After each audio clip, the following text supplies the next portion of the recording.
Mike, why don't you sit here? Bill can sit here. Well, thank you. Before we get started, I think, there were some pioneers. Of course, we have the pioneers here on stage, but there were some other really important pioneers in the video we just saw, and a couple of them are here in the audience. So, Mitch Kapor, who is a regular at D, could you just stand up and wherever you are? There he is.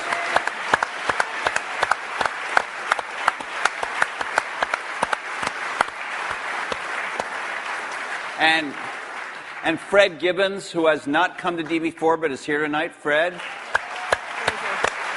There's Fred. Right there. And I don't know if he's in the room, but I do want to recognize our fellow journalist, Brent Schlender from Fortune, who did the last, to my knowledge, the last joint interview these guys did. It was not on a stage, but it was a Fortune magazine interview. Brent, I don't know if you're in the room. If you are, can you stand? Maybe he's way back there. Way over there.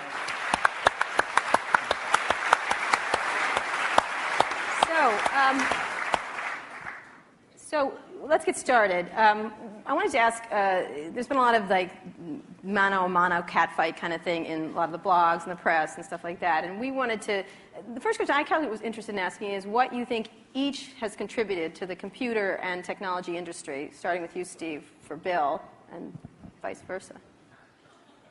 Well, Bill built the first software company in the industry. And I think he built the first software company before anybody really in our industry knew what a software company was, except for these guys. And that was huge. That was really huge. And the business model that they ended up pursuing turned out to be the one that worked really well, for the industry. Mm-hmm. So I think, but the biggest thing was Bill was really focused on software before almost anybody else had a clue that it was really the software. That's what I see. I mean, a lot of other things you could say, but that's the high order bit. And I think building a company is really hard, and it requires your greatest persuasive abilities to hire the best people you can and keep them at your company and keep them working, doing the best work of their lives, hopefully. And Bill's been able to stay with it for all these years. So, Bill, how about the contribution of Steve and Apple? Well, first I want to clarify, I'm not fake Steve Jobs.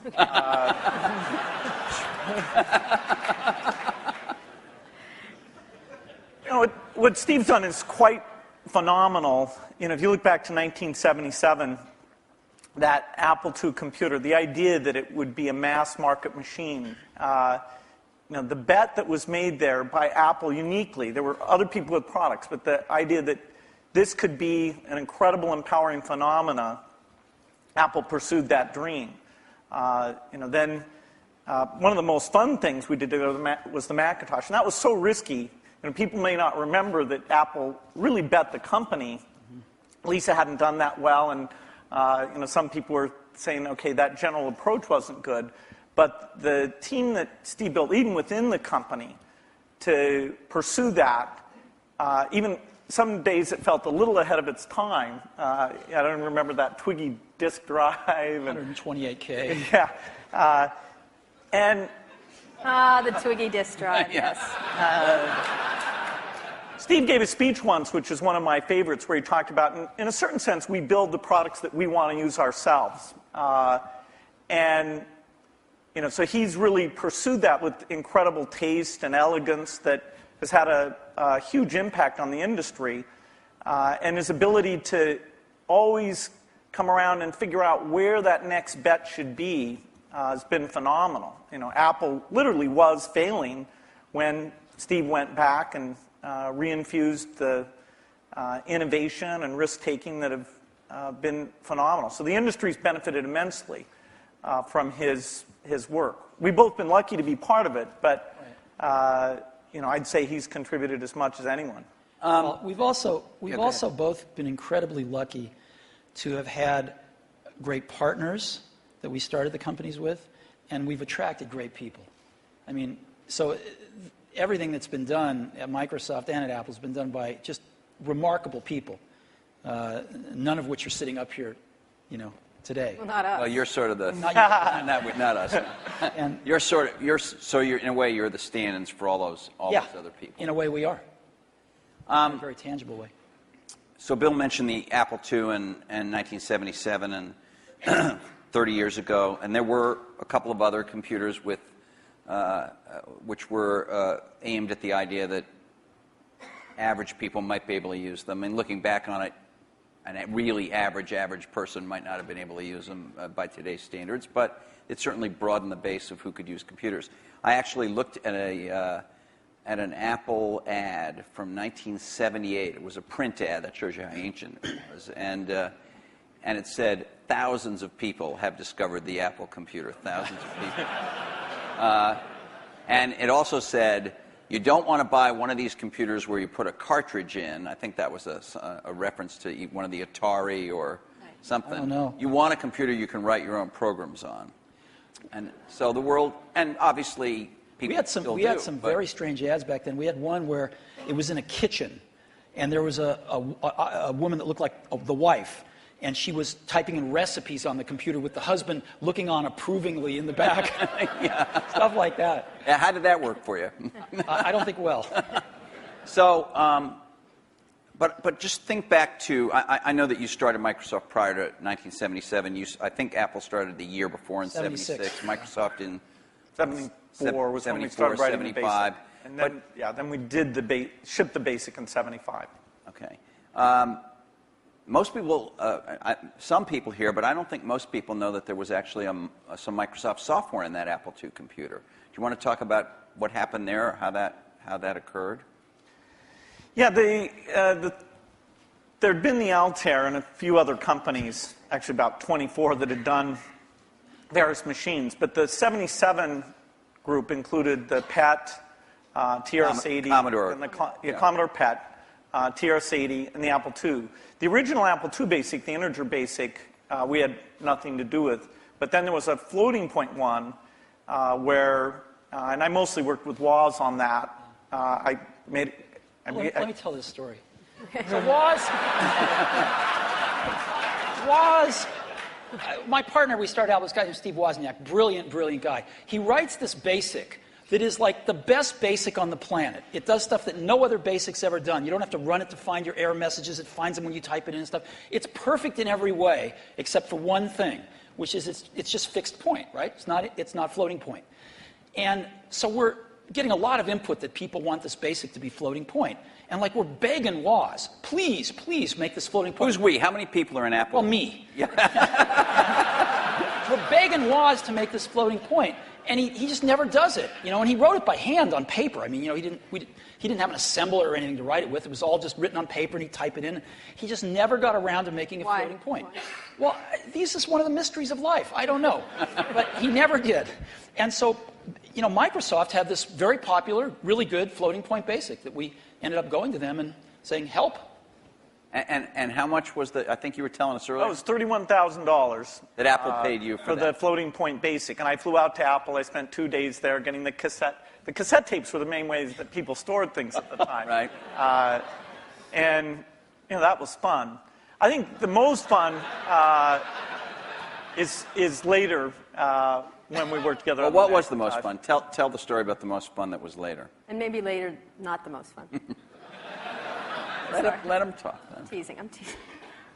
Well, Steve can probably start it better. The team that was assembled there to do the Macintosh was a very committed team. And there was an equivalent team on our side that just got totally focused on this activity. Jeff Harbers, a lot of incredible people. And we really had bet our future because on the Macintosh being successful, and then hopefully graphics interface in general being successful, but first and foremost, the thing that would popularize that being the Macintosh. And so we were working together, the schedules were uncertain, the quality was uncertain, the price. When Steve first came up, it was going to be a lot cheaper computer than it ended up being, but that was fine. So you worked in both places, in both? Well, we were in Seattle, and we fly down there. But Microsoft, if I remember correctly, from what I read, wasn't Microsoft one of the few companies that were allowed to even have a prototype of the Mac at the time? Well, what's interesting, what's hard to remember now is that Microsoft wasn't in the applications business then. They took a big bet on the Mac because this is how they got into the apps business. I mean, Lotus dominated the apps business on the PC back then. Right. We had done just Multiplan, which was a hit on the Apple II. And then Mitch did an incredible job betting on the IBM PC. And 123 came in and, ruled that part of the business. So the question was, what was the next paradigm shift that would allow for an entry? WordPerfect, we had Word, but WordPerfect was by far the strongest in word processing, DBase, and database. And Word was that was a kind of a DOS, a text. All of these products I'm saying were DOS-based products. Because Windows wasn't in the picture at the time. Right. That's more in the early 90s that we get to that. And so we made this bet that the paradigm shift would be graphics interface, and in particular that the Macintosh would make that happen with 128K of memory, 22K of which was for the screen buffer, 14K was for the operating system. So it was... 14K. Yeah. 14K. Yeah. The original Mac operating system was 14K. 14K that we had to have loaded when our software ran. So when the shell would come up, it had all the 128K. The OS was bigger than 14K. It was in the 20s somewhere. I see. So when we ship these computers now with, a gigabyte, 2 gigabytes of memory, and nobody remembers. 128K. I remember that. I remember paying a lot of money for computers with 128K in those days. So the two companies worked closely on the Mac project because you were maybe not the only, but the principal or one of the principal software creators for it, right? Is that right? Well, Apple did the Mac itself, but we got Bill and his team involved to write these applications. And we were doing a few apps ourselves. We did Mac Paint and Mac Draw and stuff like that. But Bill and his team did some great work. Now, in terms of moving forward, after you left and your company grew more and more strong, what did you think was going to happen to Apple after sort of the disasters that occurred after Steve left? Well, Apple's fate hung in the balance. We continued to do Macintosh software, and Excel, which Steve and I introduced together in New York City. That was kind of a fun event. That went on and did very well. But then, Apple just wasn't differentiating itself well enough from the higher volume platform. And meaning Windows, right? I mean, DOS and Windows. Okay, but especially Windows in the 90s began to take off. By 1995, Windows became popular. The big debate wasn't sort of Mac versus Windows. The big debate was character mode interface versus graphics mode interface. And when the 386 came and we got more memory and the speed was adequate and some development tools came along, that paradigm bet on GUI paid off for everybody who'd gotten in early and said, this is the way that's going to go. But Apple wasn't able to leverage its products. After the 512K Mac was done, the product line just didn't evolve as fast. Steve wasn't there, as it needed to. And we were actually negotiating a deal to invest and make some commitments and things with Gil Amelio. And no, seriously. And Don't be mean. Don't be mean to him. I'm sorry? Just saying the word Gil Amelio, you can see him. And so I was calling him up on the weekend and all this stuff. And next thing I knew, Steve called me up and said, don't worry about that negotiation with Gil Amelio. You can just talk to me now. And I said, wow. Gil was a nice guy, but he had a saying. He said, Apple is like a ship with a hole in the bottom, leaking water. And my job is to get the ship pointed in the right direction.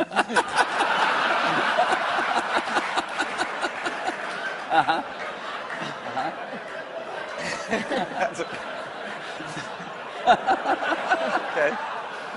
So, and meanwhile, through all this, I want to get back to the thing we saw in 1997 at Macworld there, but Windows was just going great guns. I mean, Windows 95, to whatever extent earlier versions of Windows had not had all the features, all the GUI stuff that the Mac had, Windows 95 really was an enormous, enormous leap.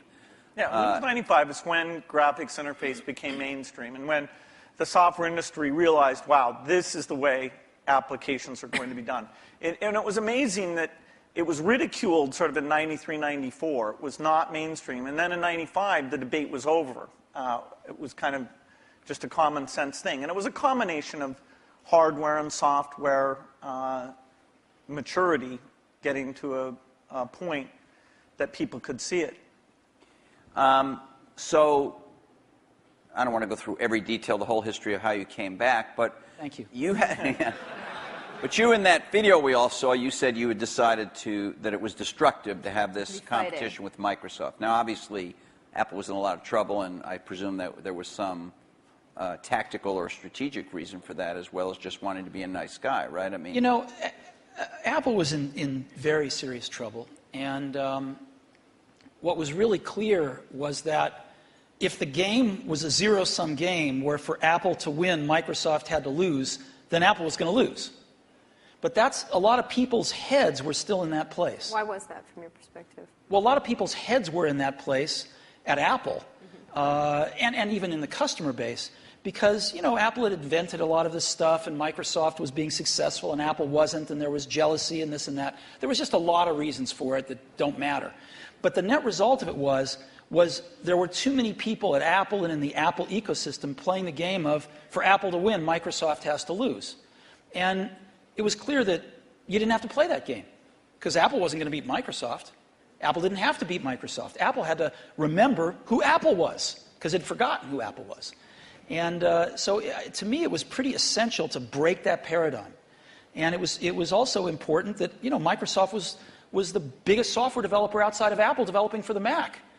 And so, you know, it was just crazy what was happening at that time. And Apple was very weak. And so I called Bill up, and we tried to patch things up. Yeah, and since that time, we've had a team that's fairly dedicated to doing the Mac applications, and they've always been treated kind of in a unique way so that they can have a pretty special relationship with Apple. And that's worked out very well. In fact, every couple years or so, there's been something new that we've been able to do on the Mac, and we have it's a great business for us. And it's actually, the relationship between the Mac development team at Microsoft and Apple is a great relationship. It's one of our best developer relationships. And do you look at yourself as rivals now today as this landscape has evolved? And we'll talk about the internet landscape and everything else and other companies that have come forward. But how do you look at yourselves in this landscape today? because you are competitors in certain ways, which is the American way, right? We watch the commercials. And you get annoyed at each other from Although, time you know to what? time. I have to confess, I like PC Guy better. Yeah, he's great. I like him. You know, the art of those Yes, commercials is not to be mean, but it's actually for the guys to like each other.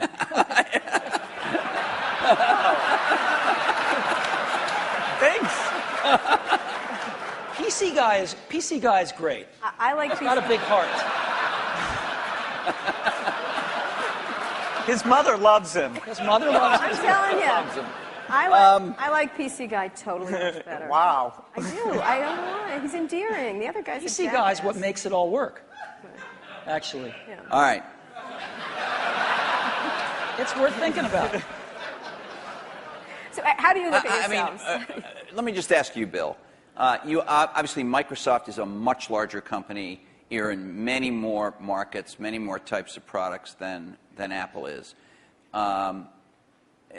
You know, when you were running the company, or when Steve Ballmer is running the company, you think obviously about Google. You think about, I don't know, Linux in the enterprise. You think about lots of, Sony in the game area. How often is Apple on your radar screen at Microsoft in a business sense? Well, they're on the radar screen as an opportunity, and in a few cases like the Zune, that if you go over to that group, they think of Apple as a competitor. They love the fact that Apple's created a gigantic market, and they're going to try and come in and contribute something to that. And we love them because they're all customers.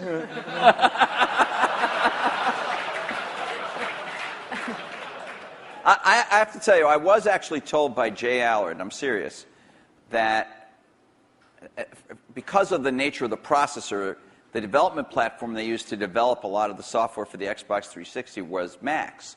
And he claimed that at one point they had placed the biggest order for whatever the Mac Tower was at the time of anybody, and it was Microsoft. I don't know if it was the biggest, but yeah, we had the same processor, essentially, that the Mac had. This is one of those great ironies. They were switching away from that processor while the Xbox 360 was adopting it, but for good reasons, actually, in both cases, because we're not in a portable application, and that was one of the things that processor roadmap didn't have. But yes, we did. It shows pragmatism, but we try and do things that way. So that was the development system for the early people getting their software ready for the introduction of Xbox 360. And we never ran an ad on that. I see. Admirable restraint. That's wonderful. There were hundreds of them. Steve is so known for his restraint.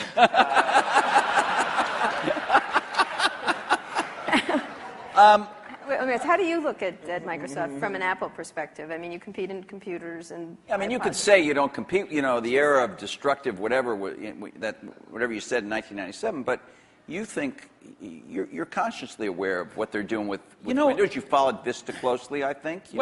What's really interesting is, and we talked about this earlier today.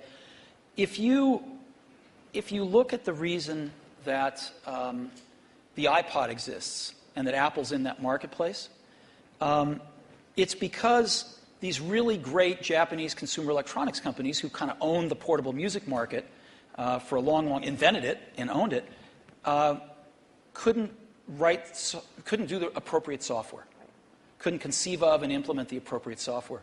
Because an iPod's really just software. It's software in the iPod itself, it's software on the PC or the Mac, and it's software in the cloud for the store. And it's in a beautiful box, but it's software. If you look at what a Mac is, it's OS 10, right? It's in a beautiful box, but it's OS 10. And if you look at what an iPhone will hopefully be, it's software. And so the big secret about Apple, of course, not so big secret maybe, is that Apple views itself as a software company. And there aren't very many software companies left. And Microsoft is a software company. And so, we look at what they do and we think some of it's really great, and we think some of it's, a little bit of it's competitive, and most of it's not. We don't have a belief that the Mac is going to take over 80% of the PC market.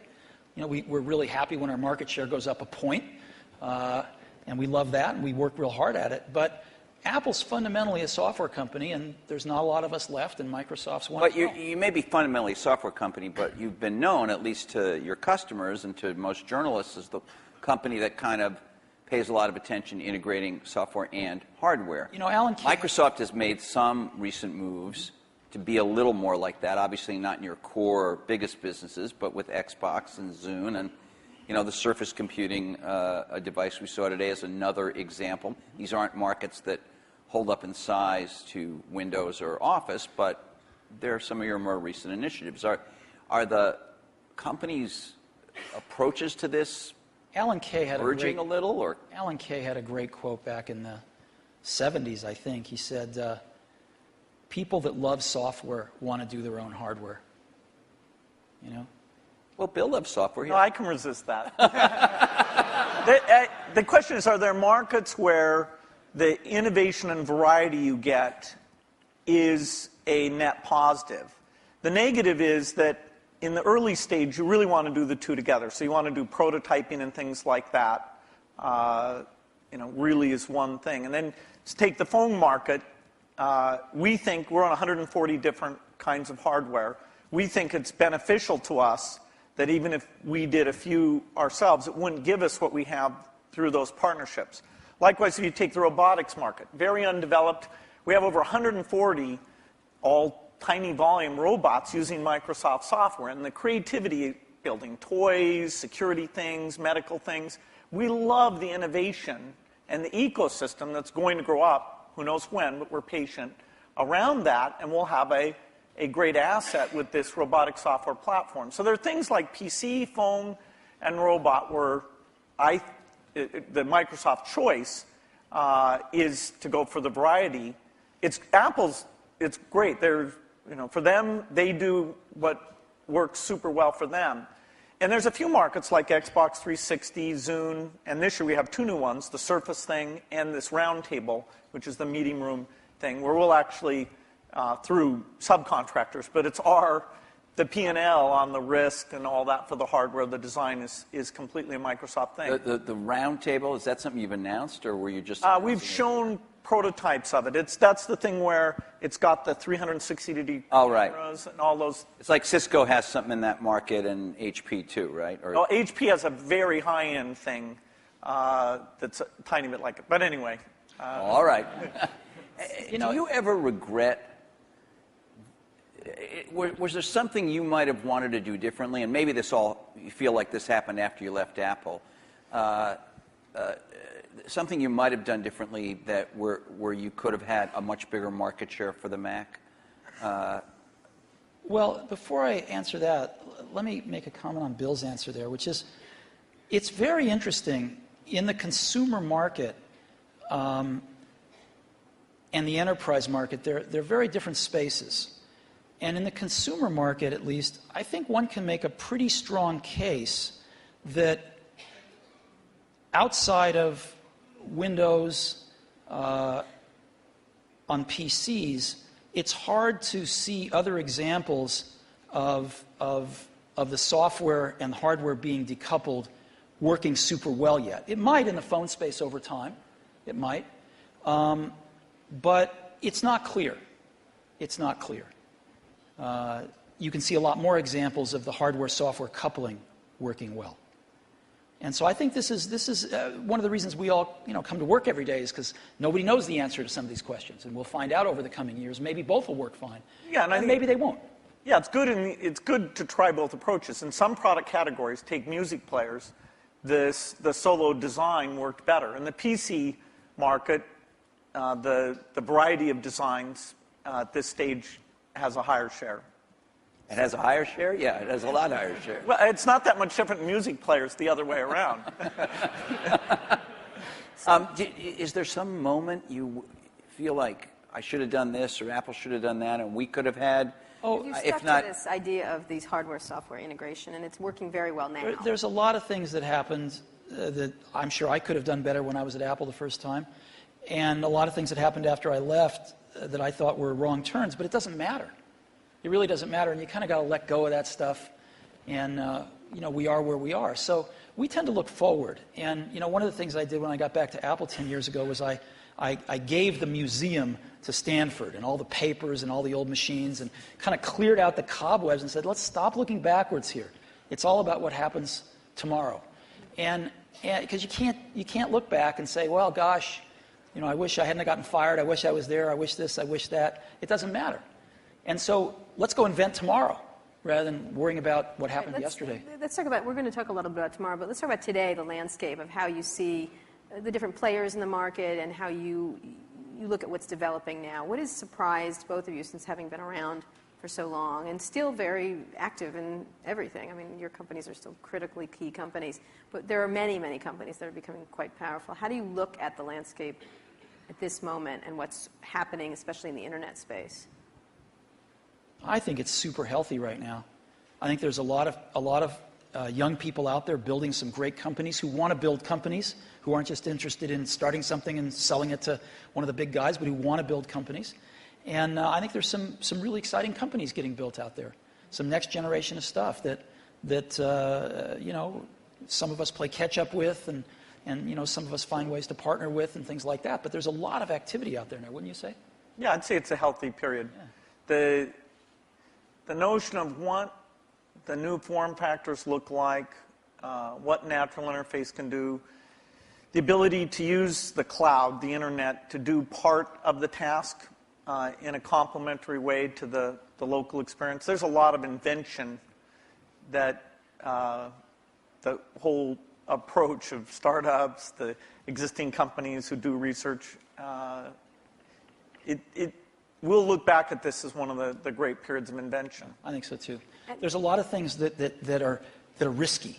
right now, which is always a good sign, you know, and you can see through them. You can see to the other side and go, yes, this could be huge, but there's a period of risk that, you know, nobody's ever done it before. Do you have an example that would, for example? I do, but I can't say. Okay. And so, but I can say, when you feel like that, that's a great thing. Right. That's what keeps you coming to work in the morning, and and it tells you there's something exciting around the next corner. Okay, but so the two of you have certainly you're involved every day with the internet. You have internet products. You have a whole slew of stuff on the internet.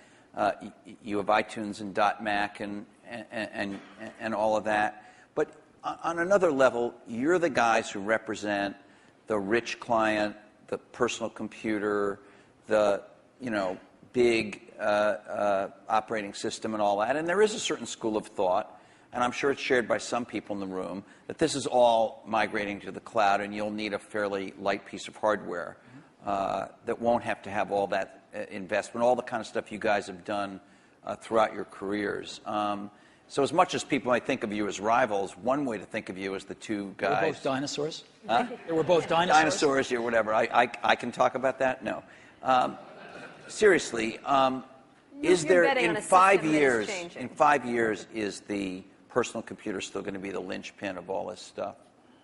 Well, you can say that it'll be predicted that it won't be.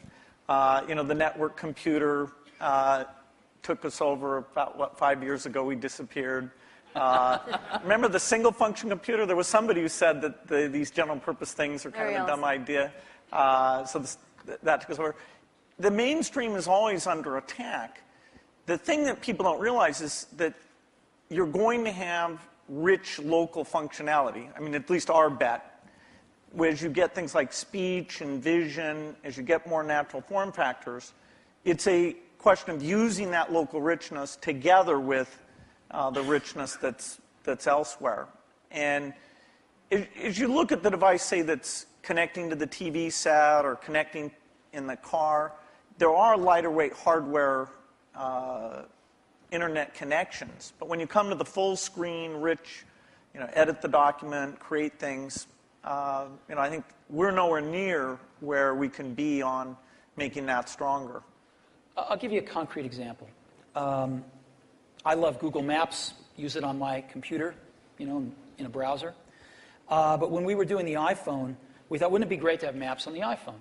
And so we called up Google, and they'd done a few client apps in Java on some phones, and they had an API that we worked with them a little on.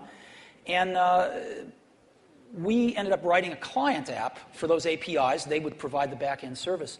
And the app we were able to write, since we're pretty reasonable at writing apps, blows away any Google Maps client. Just blows it away. Same set of data coming off the server, but the experience you have using it is unbelievable. It's way better than the computer. And just in a completely different league than what they'd put on phones before. And, that client is the result of a lot of technology on the client, that client application. So when we show it to them, they're just blown away by how good it is. And you can't do that stuff in a browser. So people are figuring out how to do more in a browser, how to get persistent state of things when you're disconnected from a browser, how do you actually run apps locally using apps written in those technologies so they can be pretty transparent whether you're connected or not. But it's happening fairly slowly, and there's still a lot you can do with a rich client environment. At the same time, the hardware is progressing to where you can run a rich client environment on lower and lower cost devices, on lower and lower power devices.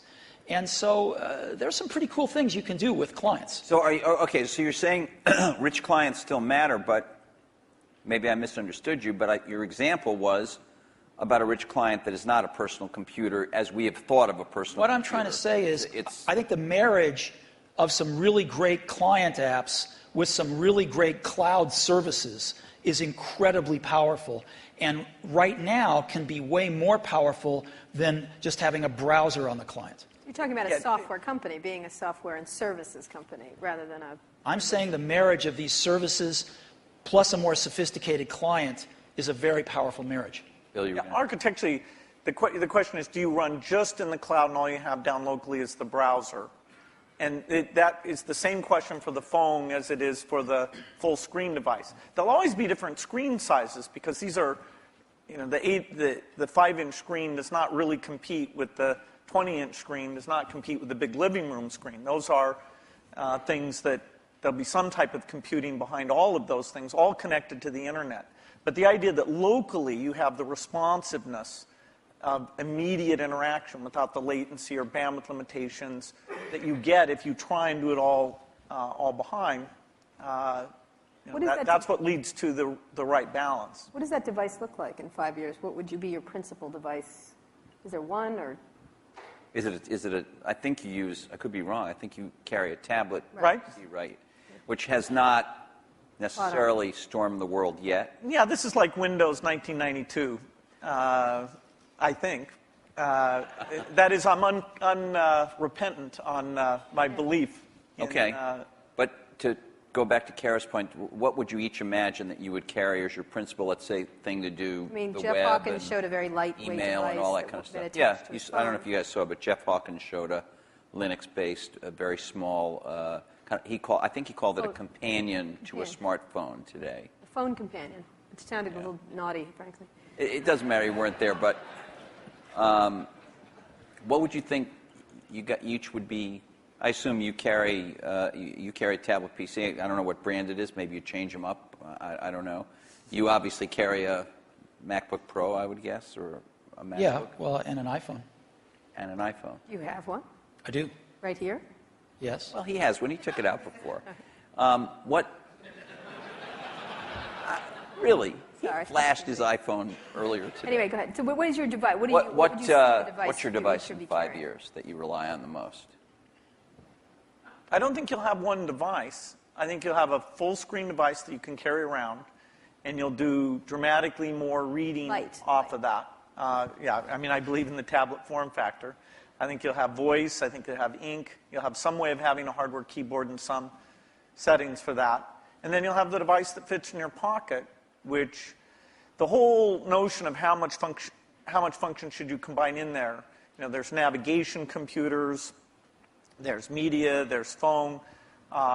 Technology is letting us put more things in there, but then again, you really want to tune it so people know what they expect. So there's quite a bit of experimentation in that pocket-sized device. But I think those are natural form factors, and it will have the evolution of the portable machine and the evolution of the phone will both be extremely high volume, complementary. That is, if you own one, you're more likely to own the other. And then at home, you'd have a setup that they all plug into? Well, at home, you'll have your living room, which is your 10-foot experience, and that's connected up to the internet. And there you'll have gaming and entertainment. And there's a lot of experimentation in terms of what content looks like in that world. And then in your den, you'll have something a lot like you have at your desk at work. You know, the view is that every horizontal and vertical surface will have a projector, so you can put information. You know, your desk can be a surface that you can sit and manipulate things. Can I please have a room in my house that doesn't have a screen and a projector in it? You bet. Thanks. The bathroom. Well, That's the perfect place for it, actually. so what's your 5-year outlook at the devices you'll carry? You know, it's interesting. The PC has proved to be very resilient. Because as Bill said earlier, I mean, the death of the PC has been predicted every few years. And here, when you're saying PC, you mean personal computer in general, not just Windows PCs. I mean personal computer Yeah. in general. Okay. And you know, there was the age of productivity, if you will, you know, the spreadsheets and word processors, and that kind of got the whole industry moving. And it kind of plateaued for a while, was getting a little stale, and then the internet came along, right? And everybody needed more powerful computers to get on the internet. Browsers came along, and it was this whole internet age that came along, access to the internet. And then some number of years ago, you could start to see that the PC, that was taken for granted. Things had kind of plateaued a little bit, and innovation-wise at least. And then I think this whole notion of the PC, we called it the digital hub, but you can call it anything you want, sort of the multimedia center of the house, started to take off with digital cameras and digital camcorders and sharing things over the internet and kind of needing a repository for all that stuff. And it was reborn again as sort of the hub of your digital life.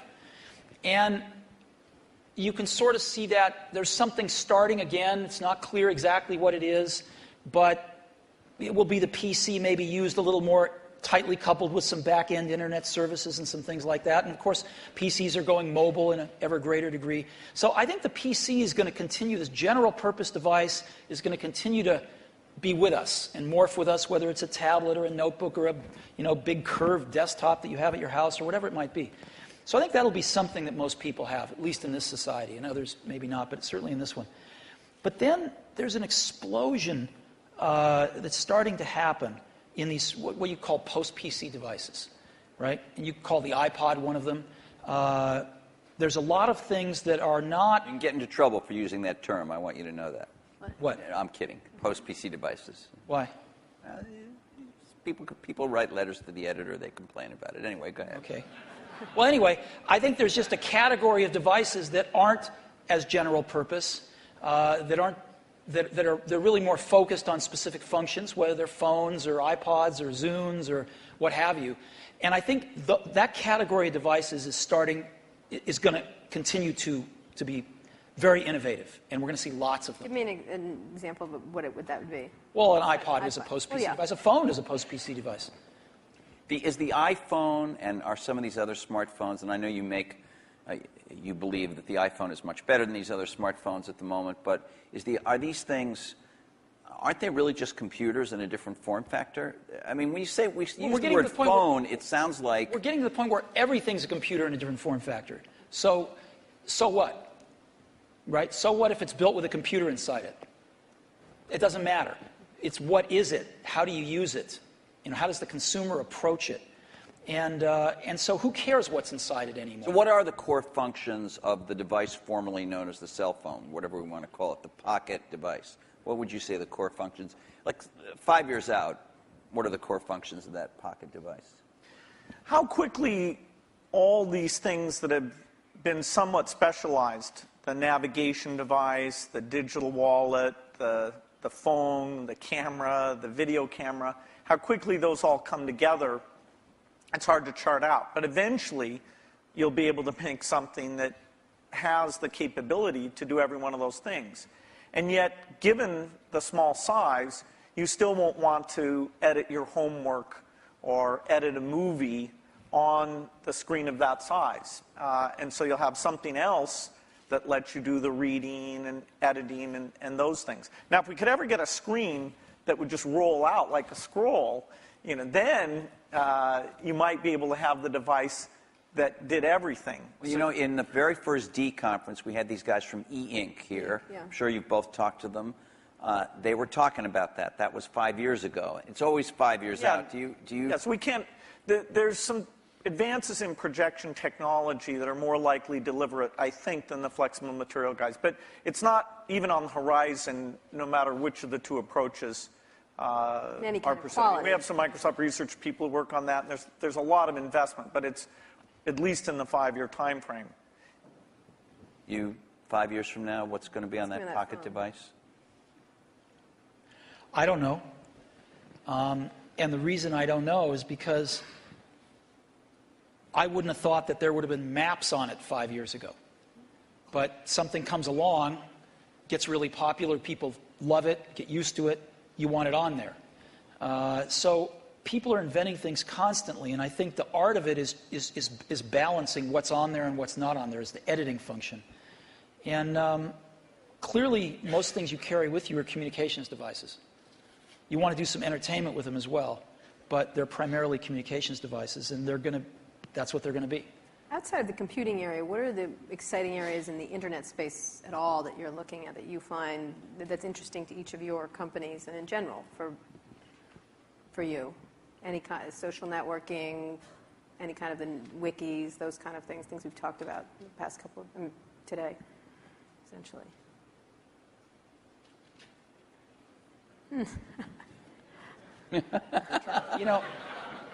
We're working on some things that I can't talk about.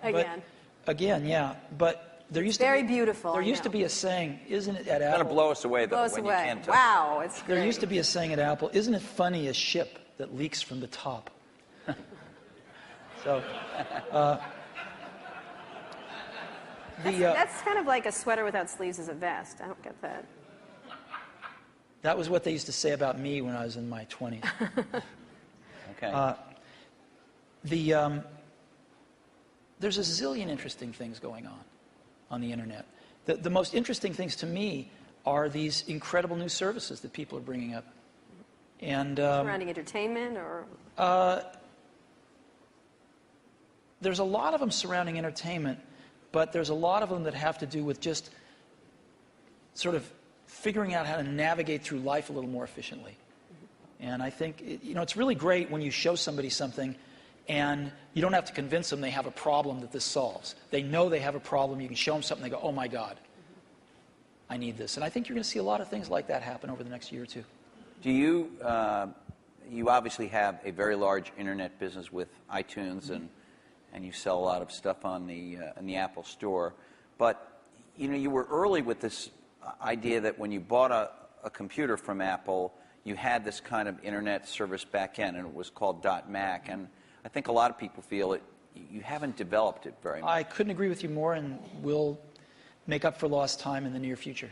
And in your case, you obviously have huge things like Hotmail, for instance, which is, I guess, and Windows Messenger, which are both widely used, and I don't even know how many users. a gazillion. Huge numbers.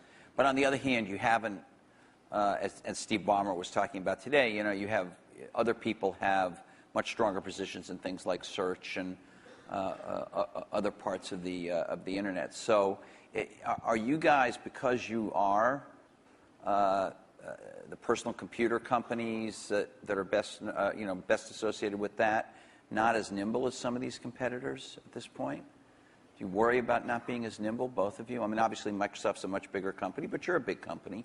Steve, Apple is. Do you worry about not being as nimble as somebody sitting out there with, the kind of 10 employees that you guys had in 1977? Well, there's always going to be great new things that come out of other companies, and you want to be in a position to benefit from those, to have those inventions drive demand for Windows and personal computers, and then some of those upstream things you want to participate in. I hope Steve mentioned we are going to participate in search, hopefully to a higher degree in the future. He did mention that, yeah. Than at present, so we'll see what we can do there. A lot of the applications are more specialized, so they're not areas we'll go into. Take what can happen with education now, that video is mainstream, and all these tools that let you do rich interactions are very mainstream. I'm very excited about that.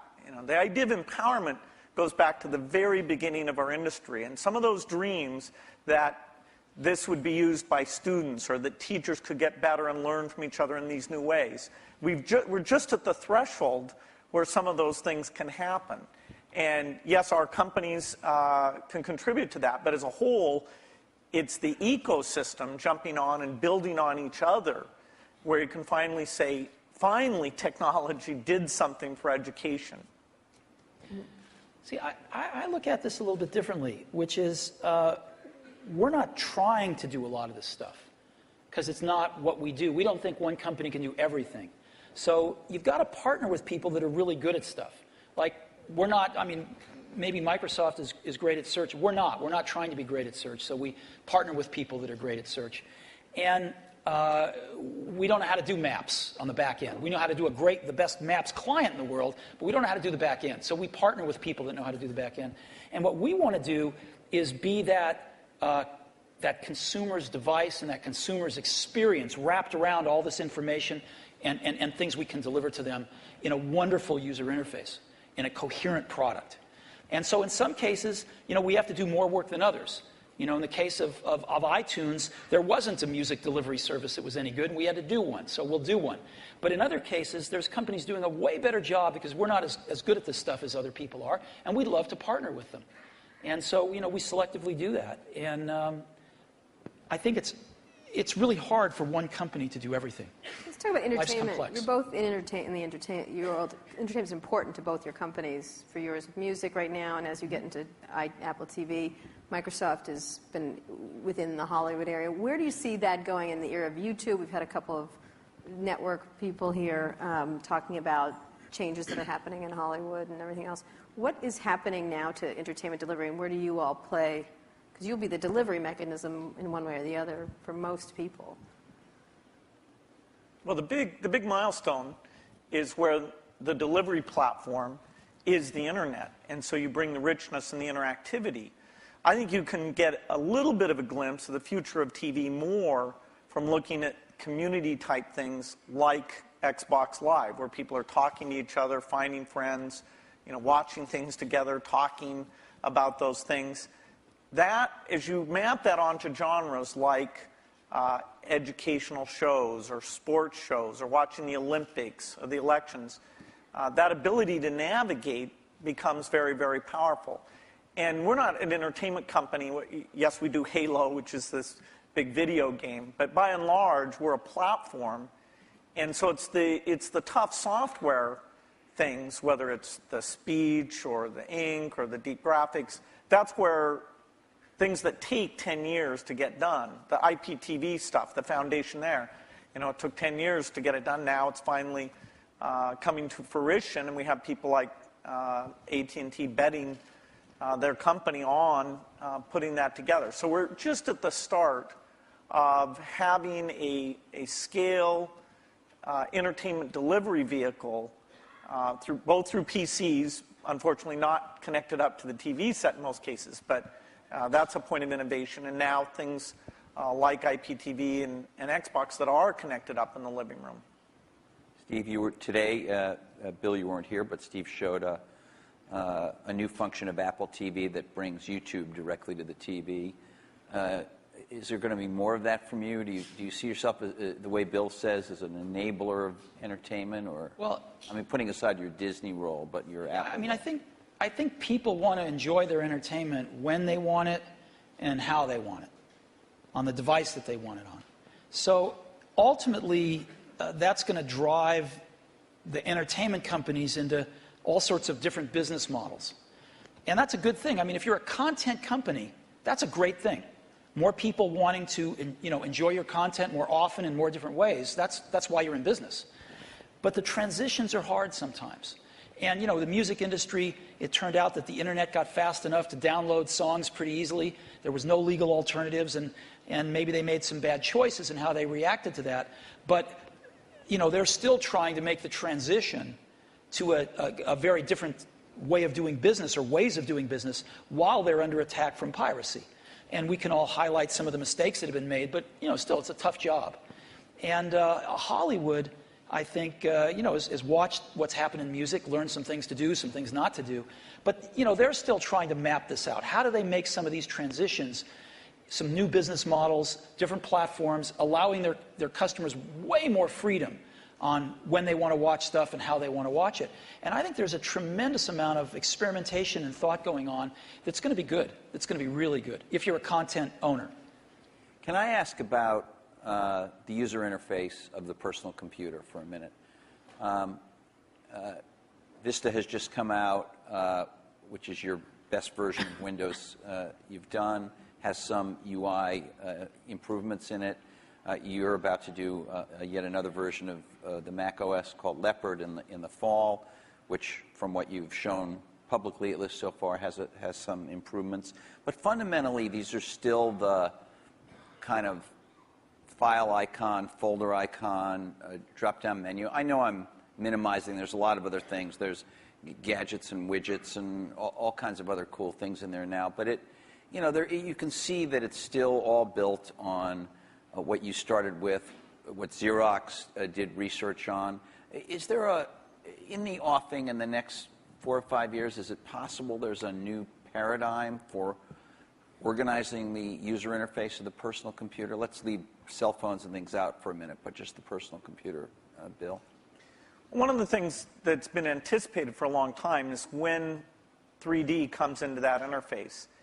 And there was a lot of experimentation, sites on the internet where you'd kind of walk around and meet people. But in fact, the richness, the speed, it just didn't sustain itself.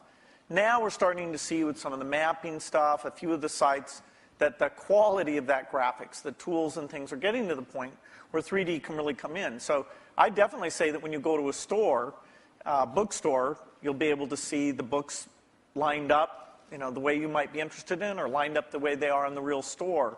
So 3D is a way of organizing things, particularly as we're getting much more media information on the computer, a lot more choices, a lot more navigation than we've ever had before. And we can take that into this communications world where the PC is playing a much more central role, kind of taking over what was the PBX, sort of one of the last mainframes in the business environment. That'll be a big change that'll come to it. And as we get natural input, that'll cause a change. And what about this multi-touch stuff? It's really interesting. Obviously, Steve showed some of it on the iPhone when he introduced the iPhone. Steve Ballmer today showed a bunch of it with the Surface computing device. It happens, although it's not part of our program, that HP, which is a sponsor of this conference, has a multi-touch sort of display over here out in the foyer.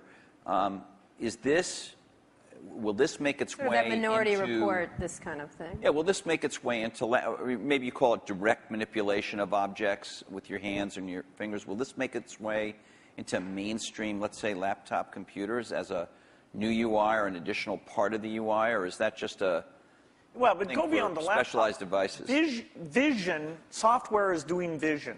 And so, imagine a game machine where you just can pick up the bat and swing it, or the tennis racket and swing it. Yeah, we have one of those. Yeah, No, that's the Wii. not it. You can't pick up your tennis racket Oh, I see what you mean, and yeah. swing it. Right. You can't sit there with your friends and do those natural things. That's a 3D positional device.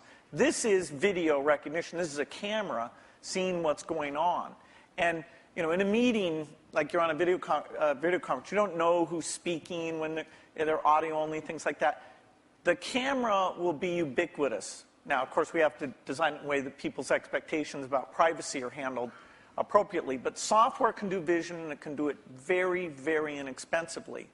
And that means this stuff becomes pervasive. You don't just talk about it being in a laptop device. You talk about it being part of the meeting room or the living room or...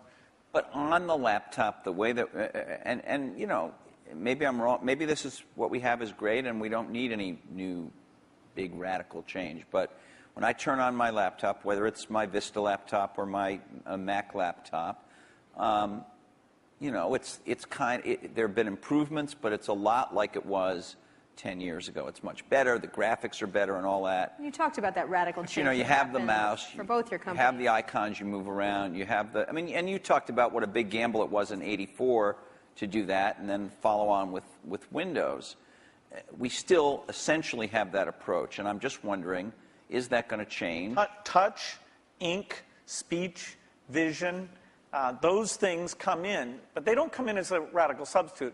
I think you're also underestimating the degree of evolution because you've lived with it year by year. Say we'd sent you away for 10 years and you came back and you said, wow, there's a search paradigm, and that's more at the center of how you find these things. There's tagging, that's more at the center of how you find these things.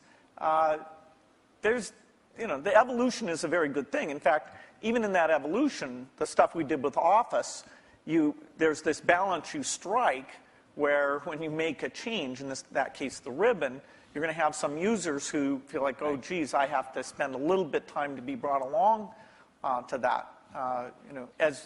But there has been good evolution. But these natural interface things are the revolutionary change, and they'll be very revolutionary. That together with the 3D that I talked about. Steve? I know you're working on something. It's going to be beautiful. We'll see it soon. Yeah, And you can't talk about it, but Bill discusses all his secret plans. You don't discuss any of I them. know, it's not fair, but it's, I think the question is a very simple one, which is, how much of the really revolutionary things people are going to do in the next 5 years are done on the PCs, or how much of it is really focused on the post-PC devices? And there's a real temptation to focus it on the post-PC devices because it's a clean slate, and because there are more focused devices, and because they don't have the legacy of these zillions of apps that have to run in zillions of markets. And so I think there's going to be tremendous revolution in the experiences of the post-PC devices. And the question is how much to do in the PCs.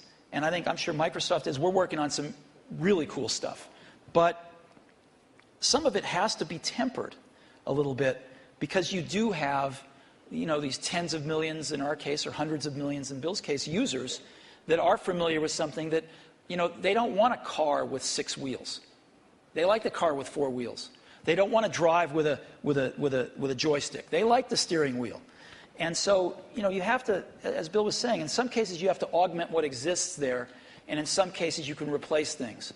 But I think the radical rethinking of things is going to happen in a lot of these post-PC devices. I'm going to ask a more personal question. We have just a minute before we're going to open up for questions. What's the greatest, I'm not going to call this the Barbara Walters moment and ask you what tree you'd like to be, but what's You would the love to be Barbara would, Walters, let me just tell you. No, I would not. What's the greatest misunderstanding? Ding. Right. But thank you, Steve. About your relationship. I mean, you're obviously going to go down in history as history books already said kind of thing. But what's the greatest misunderstanding between your relationship and about each other? What would you say would be this idea of catfight? This idea of which one of the many? We've kept our marriage secret for over a decade now. Canada. That trip to Canada. Mm-hmm.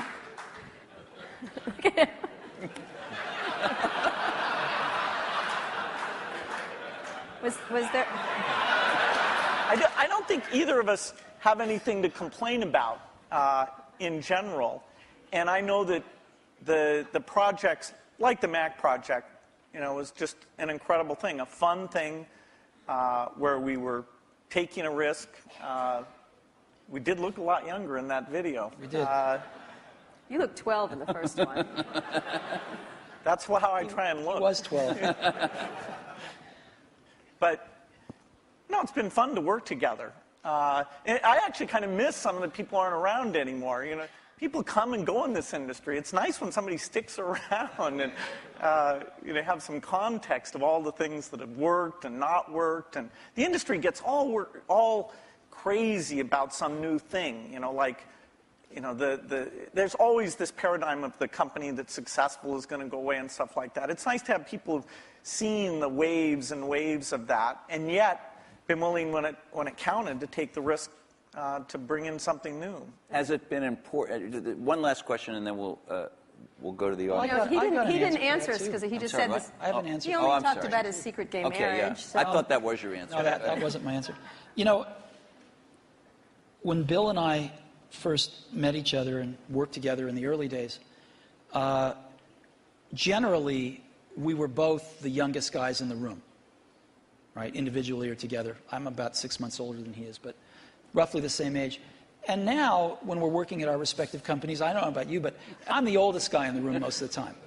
And that's why I love being here. And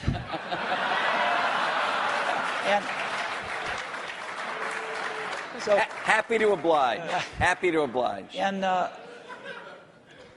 think of most things in life as either a Bob Dylan or a Beatles song.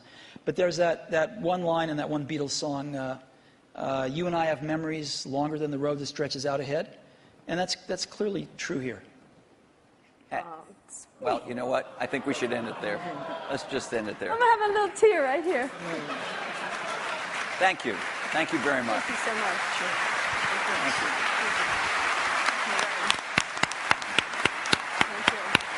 We're going to ask some questions. Sit down. Oh, standing O. Thanks. Have we ever had a standing O here? No. I don't know. The toilet. No.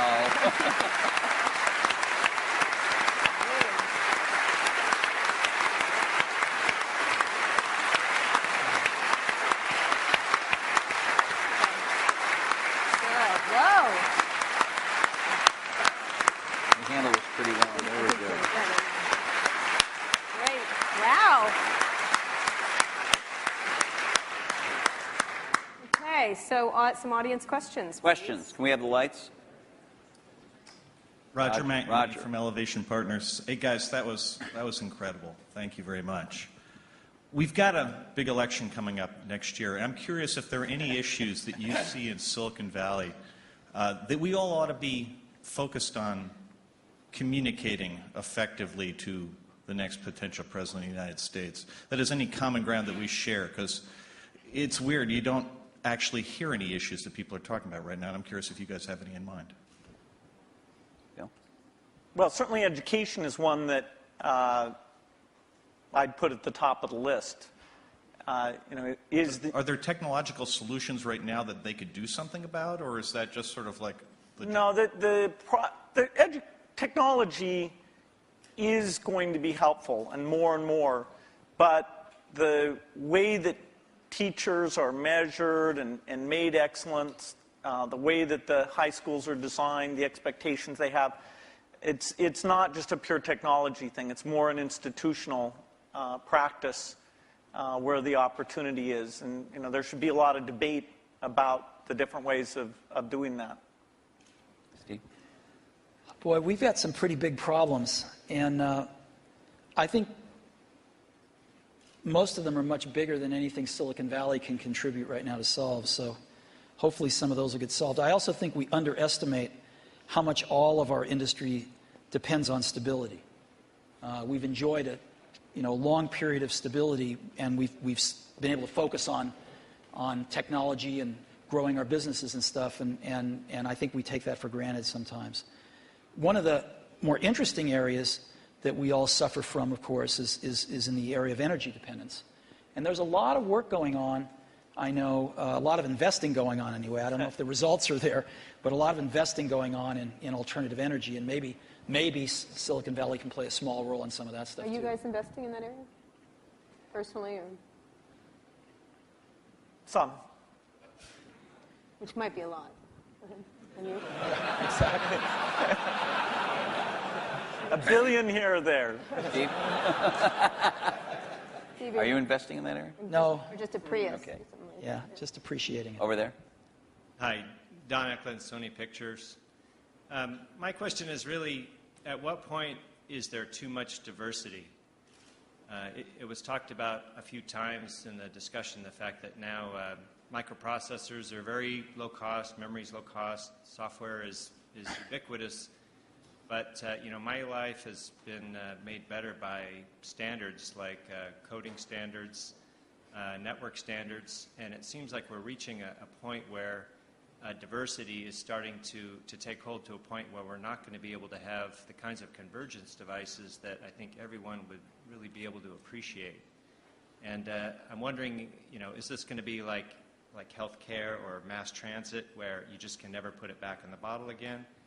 And I'd like to get your perspective on that. If there's still an opportunity to have some grand convergence devices that can really simplify people's lives and enrich their lives. Steve?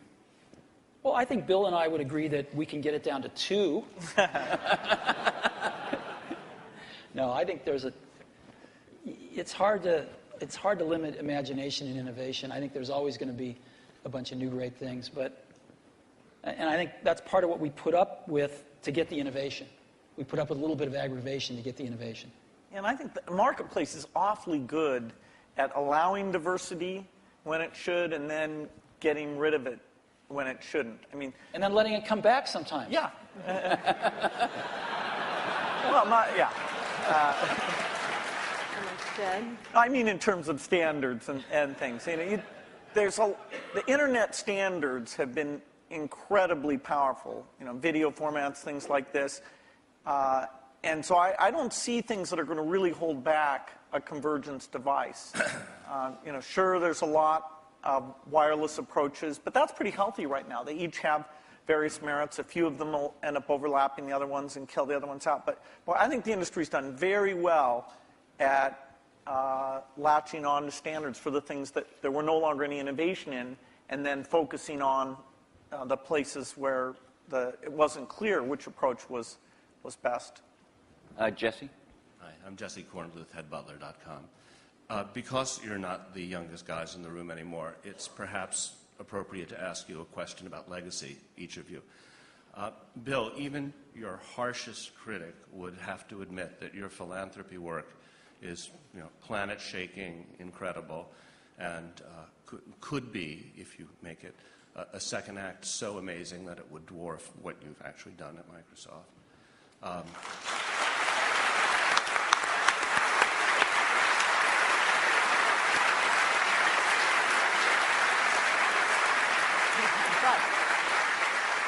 If you had to choose a legacy, what would it be? And Steve, do you look at Bill and you think, gee, that guy is so lucky. He had a company so rich with talent that he didn't have to personally, come in every day and save it. And, I wish I had the opportunity. Okay, he's not going to answer that one. Bill? Well, the most important work I got a chance to be involved in, no matter what I do, is the personal computer. That's what I grew up, my teens, my 20s, my 30s. I even knew not to get married until later because I was so obsessed with it. That's my life's work. And it's lucky for me that some of the skills and resources, but I'd put skills first, that I was able to develop through those experiences can be applied to the benefit of the people who haven't had technology, including medicine, working for them. So it's an incredible blessing to have two things like that. But the thing that if you look inside my brain, it's filled with software and, the magic of software and a belief in software. And, that's not going to change. Okay. So your question was about whether I wish I didn't have to go into Apple every day? No, if you envy Bill a bit, this second act that he has. Oh, no, I think it's I think the Want to do world's anything else? I think the world's a better place because Bill realized that his goal isn't to be the richest guy in the cemetery, right?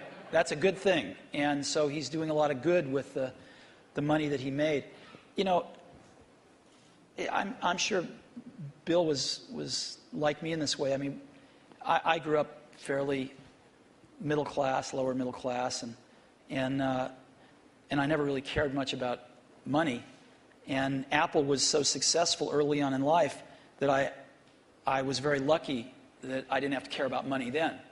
And so I've been able to focus on work and then later on my family. And I sort of look at us as two of the luckiest guys on the planet because we found what we loved to do and we were at the right place at the right time. And we've gotten to go to work every day with super bright people for 30 years and do what we love doing. And so it's hard to be happier than that. Your family and that. What more can you ask for? And so I don't think about legacy much. I just think about being able to get up every day and go in and hang around these great people and hopefully create something that other people will love as much as we do. And if we can do that, that's great. I think the middle. Yeah. Thanks, Steve and Bill. Rob Kelly. I'm here with my business partner. We've got a 100-person internet media business. I'm wondering what would be the single most valuable piece of advice you'd give us to even attempt to create some of the value that you guys have done in both your very impressive companies. I think actually, maybe in both cases, correct me if I'm wrong, the excitement wasn't really seeing the economic value. Even when we wrote down at Microsoft in 1975, a computer on every desk and at every home, we didn't realize, and we'll have to be a big company.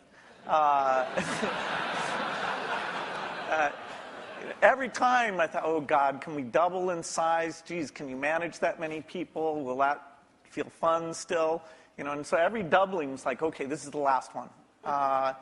And so the economic thing wasn't at the forefront. The idea of being at the forefront and seeing new things and things we wanted to do, and being able to bring in different people who are fun to work with, eventually with a pretty broad set of skills, and figuring out how to get those people, those broad skills, to work well together has been one of the greatest challenges. I've made more of my mistakes in that area maybe than anywhere, but eventually getting some of those teams to work very well together. So it's, I think it's a lot about the people and the passion, and it's amazing that the business worked out the way that it did.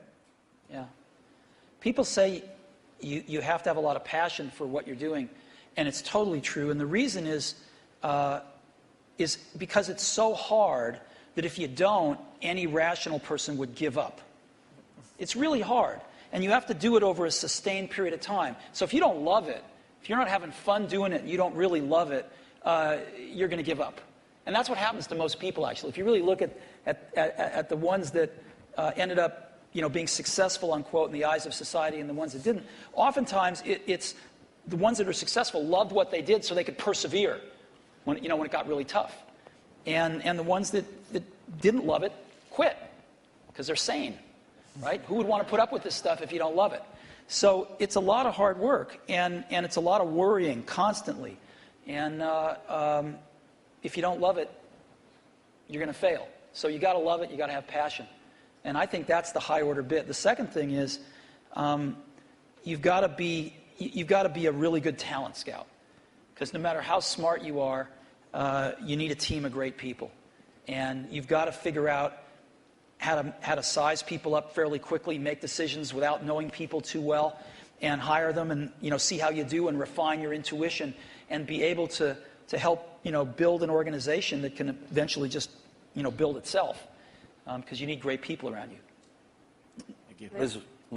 Liz Beyer, question, I guess it's historical curiosity. You approached the same opportunity so very differently. What did you learn about running your own business that you wished you had thought of sooner or thought of first by watching the other guy? Well, I'd give a lot to have Steve's taste. He has natural, not a joke at all. I think in terms of intuitive taste, both for people and products. We sat in Mac product reviews where there were questions about software choices, how things would be done, that I viewed as an engineering question, and that's just how my mind works. And I'd see Steve make the decision based on a sense of people and product that, it's even hard for me to explain. The way he does things, it's just different. And I think it's magical. And in that case, wow.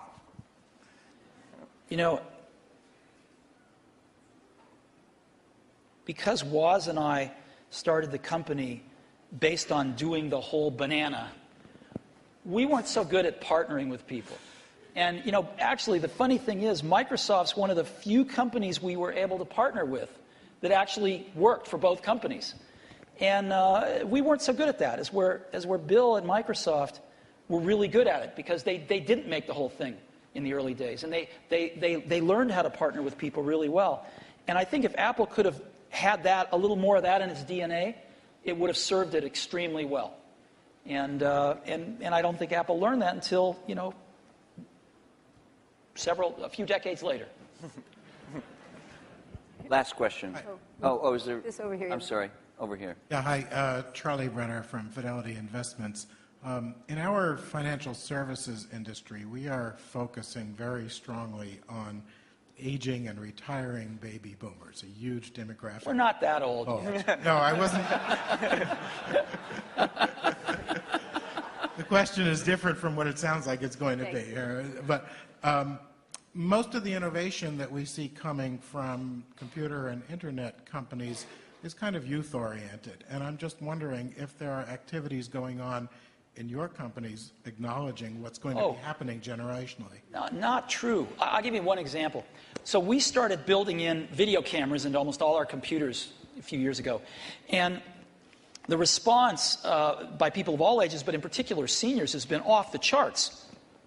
Because they're buying these things now, and they're buying them for their grandkids, their sons and daughters with their grandkids, so they can stay in touch with their grandkids, and they're video conferencing more than younger people are.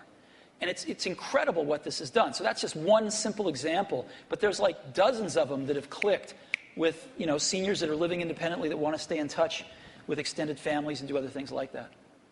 Yeah, I think that it's a very good point when you look at the size of the market.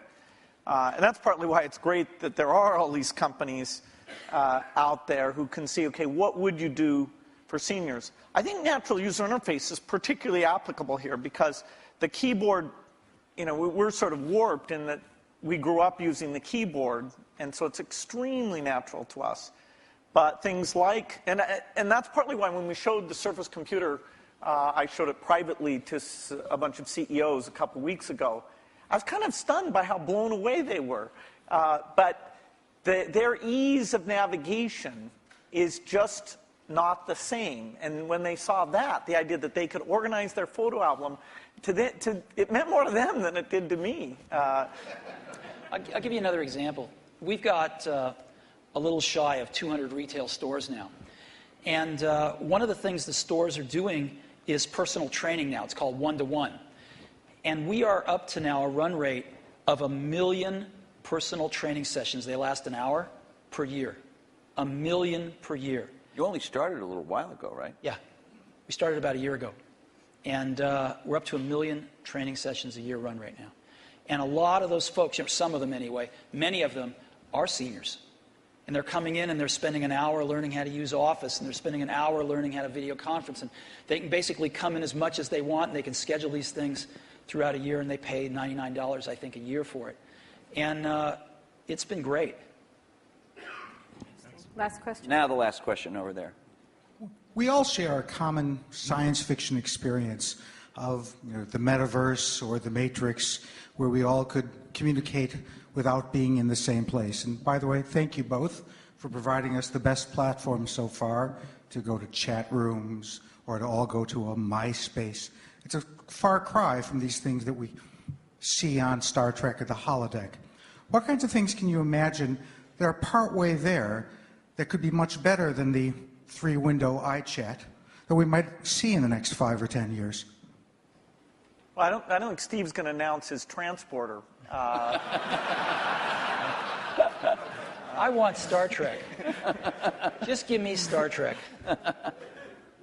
No, I think short of the transporter, most things you see in science fiction are, in the next decade, the kinds of things you'll see. The virtual presence, the virtual world that both represents what's going on in the real world and represents whatever people are interested in.